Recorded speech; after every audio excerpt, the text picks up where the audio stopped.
Donc bonjour à tous, bienvenue sur ma chaîne Philippe est dans le pré.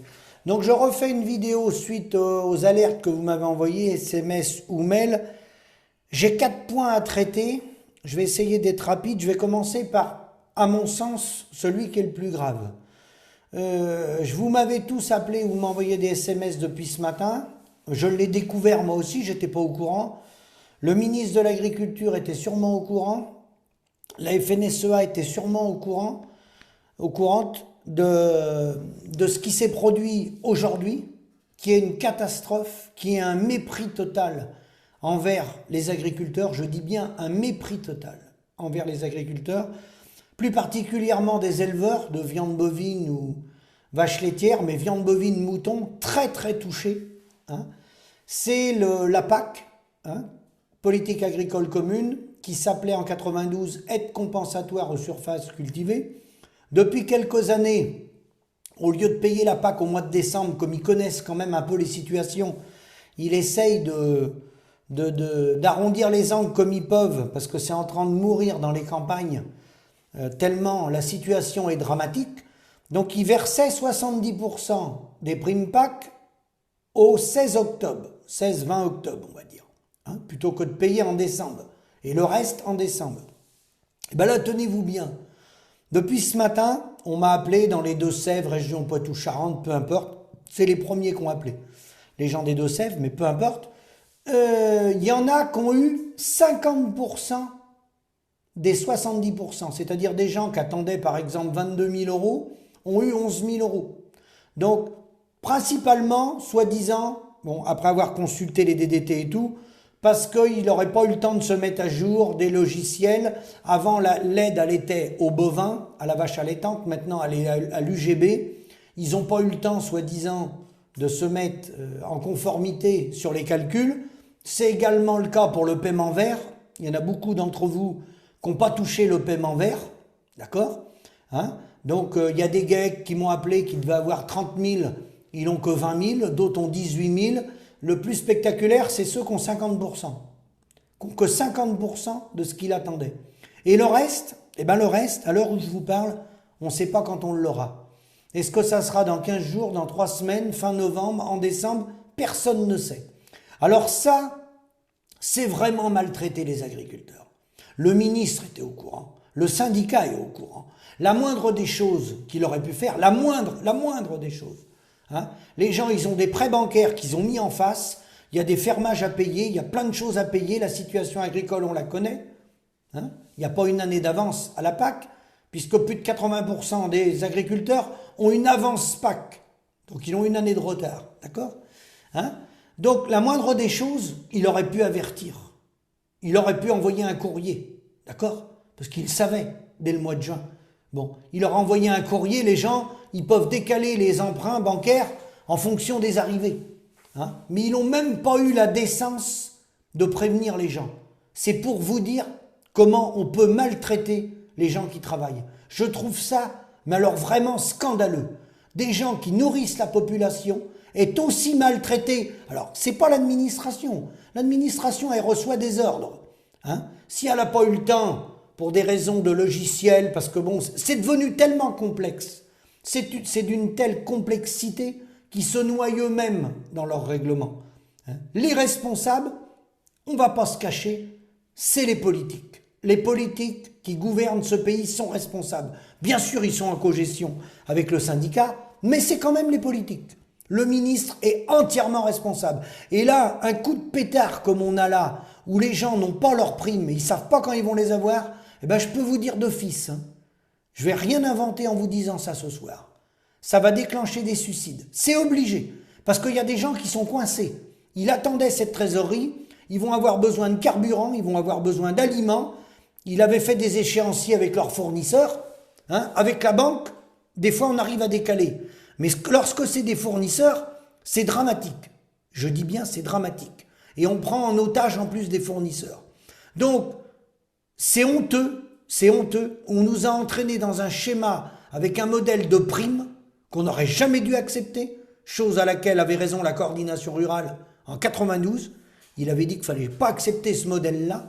Et à l'époque, c'est eux qui avaient raison, Fallait refuser les primes en 92 et fallait rester sur le coût de production, comme on l'a proposé au niveau européen avec l'OMB et l'appli nationale. Voilà où on en est aujourd'hui. On attend notre prime d'activité ou notre RSA pour payer nos fermages et nos factures. Donc, ça c'est le coup de gueule, j'étais obligé de le dire, parce que je trouve ça scandaleux de la part d'un ministre de maltraiter les paysans comme il les maltraite. Alors après, bien sûr, vous appelez tous dans les DDT, la pauvre fille, la pauvre femme ou l'homme qui reçoit les coups de téléphone, lui, il se prend des savons, c'est pas lui le responsable. C'est pas lui le responsable. Lui, il n'est pas responsable. Lui, c'est un salarié de la DDT, lui, il se prend ça sur la tête, c'est ceux qui ont donné les ordres ou ceux qui ont mal géré en amont. Et puis la réduction, parce qu'il y a une réduction, notamment pour ceux qui font de la viande bovine, des réductions importantes. Et sur les moutons, ça vient de nos décideurs politiques français, syndicats et européens. Ça a été décidé en amont. C'est pas la DDT qui est responsable. Eux, c'est des exécutants. Premier point terminé. Deuxième point, on m'a demandé de faire une intervention ce week-end sur un projet gigantesque de méthanisation à Courcouët-sur-Logne. Donc j'ai été faire une intervention pour expliquer le schéma agricole. Moi, je ne suis pas un spécialiste de la méthanisation. Je leur ai simplement dit que la méthanisation partait d'une très bonne idée. C'était une très bonne idée. Et pour moi, ça reste valable lorsque c'est fait à l'échelle d'une exploitation ou de 2 exploitations pour avoir de l'autonomie et revendre les surplus dans le réseau. Ça me paraît pas idiot. Après, il y a le problème du digestat qui abîme les sols. Mais ça, à l'échelon d'une ou 2 exploitations, je dirais les exploitants, ça les regarde. Avec des déchets végétaux, des communes ou de plusieurs communes, récupérer les déchets végétaux, c'est pas ridicule non plus. Donc je pense qu'il ne faut pas dire « ah bah, la méthanisation ». Ça peut être un outil dans certains cas. Mais là, ce qu'on découvre dans le 44, méthaniseur XXL, voilà, regroupant des centaines de fermes, un truc gigantesque, un des plus grands d'Europe, bah là, on marche sur la tête. On est encore reparti dans la financiarisation. Donc, moi, j'ai expliqué les schémas agricoles. Il y avait beaucoup de manifestants. Je les remercie, beaucoup de citoyens. Ils ont bien compris que là, on n'est plus dans l'autonomie des exploitations. Les agriculteurs qui sont rentrés là-dedans, ils cherchent un levier. Bah, bien sûr, puisqu'ils n'ont pas le levier des prix, ni en lait, ni en viande, ni en cochon. Donc, ils essayent, les gars, de vendre de l'énergie. Et je peux les comprendre, Ils cherchent une porte de sortie. Malheureusement, c'est pas la bonne porte de sortie. Parce que ça va pas rapporter à l'agriculteur au bout du bout. Ça va rapporter, dans le meilleur des cas, les 10 premières années. Il suffit d'aller voir en Allemagne ce qui se passe. Et puis au bout de 10 ans, malheureusement, je vais vous lire le texte qui résume. Lorsqu'on met les déchets dans un méthaniseur afin de produire de l'énergie, ce qui n'est pas incohérent, l'on va transformer le carbone des déchets végétaux en méthane par l'action de bactéries. Or, toute la masse des végétaux ne sera pas transformée. Il va rester le digestat. Lorsqu'on épand ce digestat sur nos champs, nous épandons de la matière organique qui n'est pas facilement digestible. Donc, cette matière organique ne sera pas ou très longue délai disponible dans les sols. Transformation très lente de la matière organique en humus. Les bactéries qui sont épandues avec le digestat vont s'attaquer pour se nourrir au carbone labile de l'humus, déjà présent dans nos sols, car tendre. En utilisant ces digestats, non seulement nous apporterons pas vraiment de la matière organique rapidement disponible, mais nous allons provoquer une baisse rapide de la fertilité de nos sols. En un mot, ce que les agriculteurs n'ont pas réussi à faire avec les pesticides, ils le feront avec la méthanisation, à savoir flinguer les sols. Voilà le problème de la méthanisation. Je vous rappelle qu'en moyenne, dans 1 hectare de terre, il y a 5 tonnes de racines, en moyenne. Il y a 5 tonnes de bactéries et il y a 1,5 tonne de vers de terre. Donc voilà pour la méthanisation. Oui, on peut faire des méthaniseurs, mais là, des trucs gigantesques comme ça, je vous dis pas les pollutions et l'état des routes si le projet voit le jour. Ensuite, Dernier sujet, avant-dernier sujet, après j'ai une remarque. Vous m'envoyez des mails, le prix de la viande va baisser. Oui, les industriels, Bigard, cherchent à faire baisser le prix de la viande. Il faut à tout prix baisser le prix de la viande. Vous verrez d'ailleurs que M. Bigard est très pauvre. Il était partenaire de la Coupe du Monde de rugby. Vous l'avez vu peut-être hier soir, il était sponsor de la Coupe du Monde de rugby. Il faisait des publicités à la mi-temps. Donc vous voyez comment se porte l'industrie agroalimentaire par rapport aux paysans.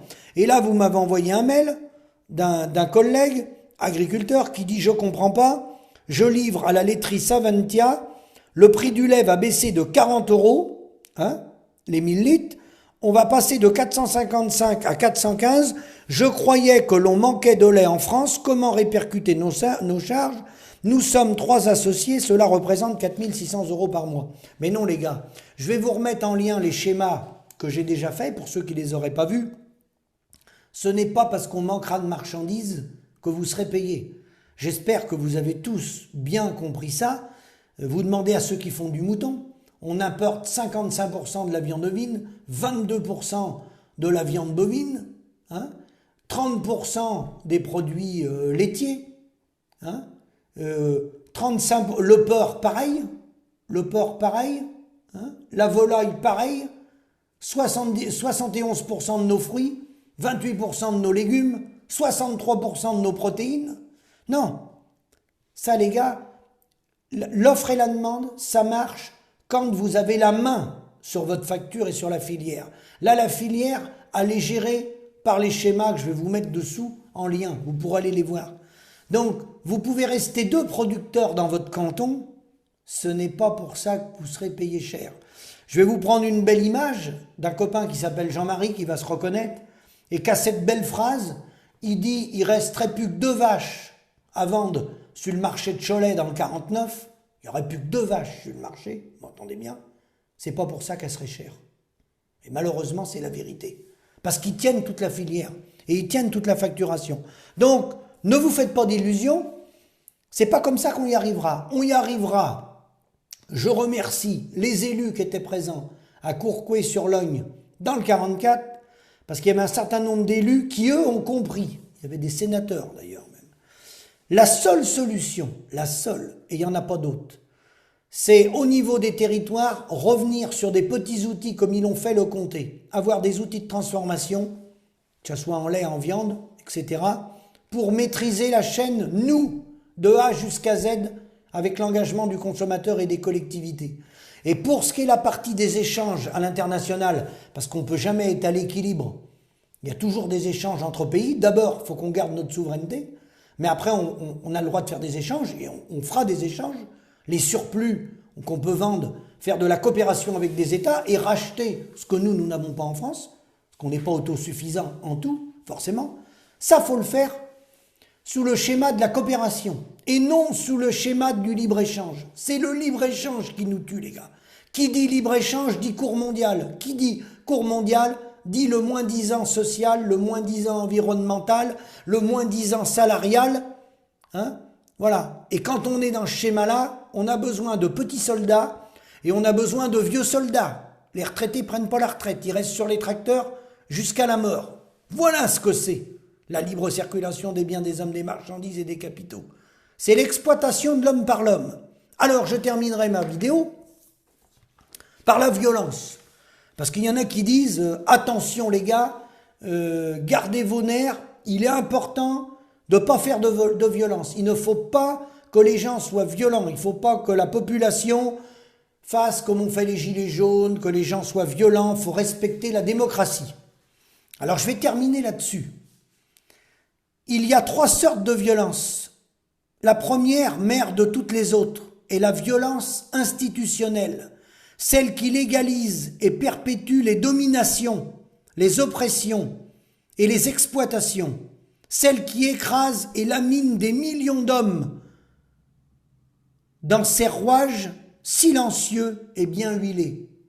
La seconde est la violence révolutionnaire, celle qui naît de la volonté d'abolir la première. La troisième est la violence répressive, qui a pour l'objet d'étouffer la seconde, en se faisant l'auxiliaire et la complice de la première violence, celle qui engendre toutes les autres. Il n'y a pas pire hypocrisie de n'appeler violence que la seconde, en feignant d'oublier la première, qui l'a fait naître, et la troisième qui la tue. Tout est résumé. Tout est résumé. Je vous dis, bonne méditation, réfléchissez bien, envoyez-moi vos commentaires. J'espère que l'incident sur la PAC, ils vont se rattraper dans les 15 jours, 3 semaines, parce que ne pas honorer les contrats de paiement sans prévenir les gens, je dis bien sans prévenir les gens, sans aucune lettre ni mot du ministre d'excuses, c'est un scandale. C'est dire comment ces gens-là méprisent les gens qui travaillent. C'est un véritable scandale. Imaginez-vous demain, si dans un secteur d'activité, si au ministère de l'Agriculture, les gens qui y travaillent, les ministres, les députés, on leur mettait 50% demain matin de leur salaire, croyez-moi, que la une des médias, les chaînes seraient toutes occupées ce soir. Donc, je vous dis à bientôt.